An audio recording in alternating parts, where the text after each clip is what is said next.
મિત્રો, આજે નવી વાત સાથે ફરીથી આપનું હાર્દિક સ્વાગત કરું છું. આજે આપણે વાત કરીશું આપણને જે કફ થાય છે એના વિશે.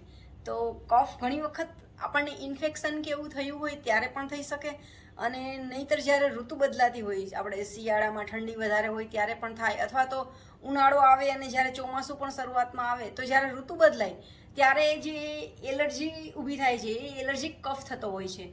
તો ઘણી વખત આપણે એટલા બધા પરેશાન થઈ જઈએ છીએ, અને કફને મટાડવા માટે ખરેખર આપણે ઘરગથ્થુ ઇલાજથી એને સારો કરી શકીએ છીએ. એના માટે દવાઓની જરૂર હોતી નથી, પણ આપણે ઘણી વખત ફટાફટ ઇમરજન્સીમાં રિલીફ મેળવવા માટે એલોપેથિક દવાઓનો કે કોઈ કેમિકલનો સહારો લેતા હોય છે. તો આજે હું તમને એક એવા ડ્રિંકની વાત કરીશ કે તમે એને ઘરે બનાવીને પીશો ને તો 100% એનાથી ફાયદો થશે, અને તમે પ્રયોગ કરી જોજો. પ્રયોગ કર્યા પછી જો તમને એનાથી ફાયદો મળે ને તો મને જરૂર કોમેન્ટ કરજો કે તમારો અનુભવ કેવો રહ્યો. કારણ કે આ પ્રયોગ હું પોતે વર્ષોથી કરી આવી છું મારા ઘરમાં, અને એનું ખૂબ સારું રિઝલ્ટ મને મળ્યું છે. લગભગ બધો જ કફ છે એ આનાથી મટી પણ જાય છે, અને જે આપણા ફેફસાની અંદર જે કફ ભરેલો રહેતો હોય છે એ પણ બહાર નીકળી જાય છે. જેવું તમે આ ડ્રિંક પીવાનું ચાલુ કરશો ને એટલે તરત જ એ કફ છે એ બહાર નીકળવાનું શરૂ થશે, અને ધીરે ધીરે તમારા ફેફસા ચોખ્ખા થઈ જશે. અને નહીંતર ઘણીવાર કેવું થાય કે આપણે દવાઓ ઉપર દવાઓ લીધા કરીએ તો એ કફ ઘણી વખત ઉંમરની સાથે અસ્થમામાં ફેરવાઈ જતો હોય, દમનો રોગ આવી જતો હોય છે, અને પછી આપણે એને ક્રોનિક ડિઝીઝમાં એ ફેરવાઈ જાય, પછી એ ઘર કરી જાય. તો એના માટે જ્યારે જ્યારે એ કફ બને ત્યારે જ જો આપણે એને ક્લીન કરી નાખીએ, એને ચોખ્ખું કરી નાખીએ, તો આપણે ભવિષ્યમાં પણ હેરાન ના થવું પડે, અને આપણા શરીરને પણ આપણે સ્વસ્થ રહેવામાં મદદ કરી શકીએ. તો આ ડ્રિંક વિશે હું તમને વાત કરવા જઈ રહી છું. તો આ ડ્રિંક તમારે બને તો ખાલી પેટે લેવાનું છે. 1 ગ્લાસ સવારે, બપોરે વચ્ચે જો વધારે કફ હોય તો લઈ શકો, નહીં તો સવાર સાંજ 2 ટાઈમ લેવાનું છે. અને સાંજે લેવું હોય તો જમ્યા પહેલાં લઈ લેવાનું, જમ્યાથી 1 કલાક પહેલાં. પણ પેટ થોડું ખાલી હોય એનું ધ્યાન રાખવાનું. શું કરવાનું છે? તો આપણે એક તપેલીની અંદર 1.5 ગ્લાસ જેટલું પાણી લેવાનું છે, એને ઉકાળવાનું. પછી એની અંદર કાળા મરી છે 3 થી 4, એ એકદમ ક્રશ કરી નાખવાના, અને એનો પાવડર કરીને નાખવાનો. એક લવિંગનો ટુકડો નાખવાનો, એક તજનો ટુકડો નાખવાનો.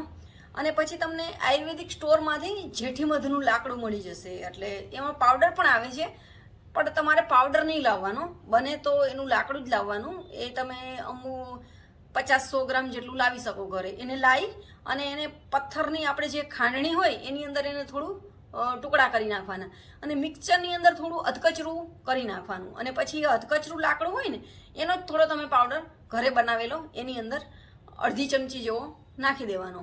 આ હું 1 ગ્લાસનું માપ કહી રહી છું, એક વ્યક્તિ માટેનું. તો એ નાખી દેવાનું.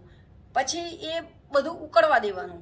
એ થોડું ઉકળી જાય ને એટલે 50% જેવું ઉકળી જાય એટલે એની અંદર તમે છે આદુ છે, તુલસી છે, ફુદીનો છે, એ પણ તમે અંદર નાખી શકો.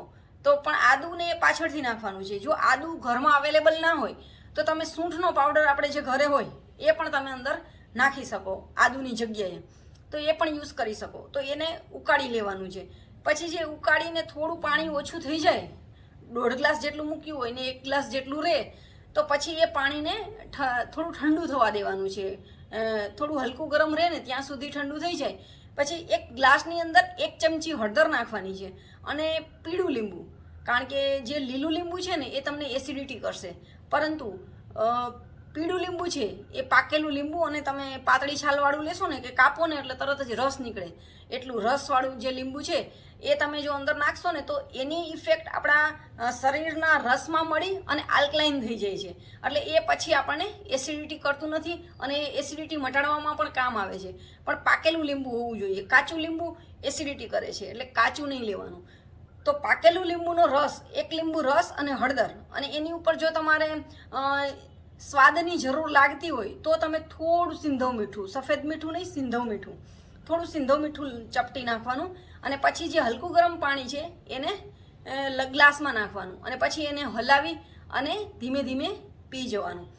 તો આ સવારે અને સાંજે 2 ટાઈમ કરવાનું છે. અને જો જરૂર લાગે ને વધારે કફ હોય તો તમે બપોરે પણ કરી શકો. જેવું પણ તમે આ ડ્રિંક લેવાનું ચાલુ કરશો ને એટલે તમે લગભગ 10-12 દિવસ લેશો ને ત્યાં સુધીમાં ઘણો બધો કફ છે ને એ નીકળશે બહાર અને તમારું લંગ્સ ચોખ્ખા થઈ જશે અને તમને ધીમે ધીમે શરદી મટી જશે અને અંદરથી શરીર પણ ચોખ્ખું થઈ જશે.